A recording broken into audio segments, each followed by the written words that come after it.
Immanuel Kant kirjoitti, että suuttumus on kuin vesi, joka murtaa padon tieltään, mutta viha sen sijaan on kuin joki, joka kaivautuu syvemmälle ja syvemmälle uomaansa.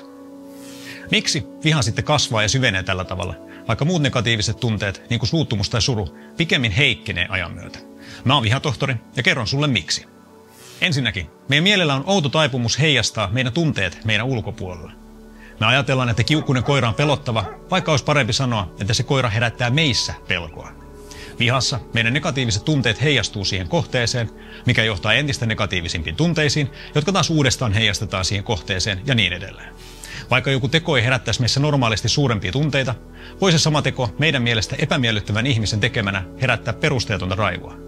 Jos vaikka joku puolituttu naljailee sulle, se voi olla ihan ok, jos se tyyppi on susta ok.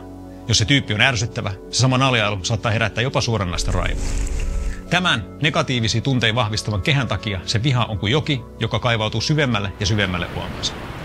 Viha on myös petollista, koska se tunteiden heijastaminen tuottaa jatkuvia palkintoja. Joka kerta kun se heijastaminen tapahtuu, se vihaaja saa selityksen epämiellyttäville tunteilleen.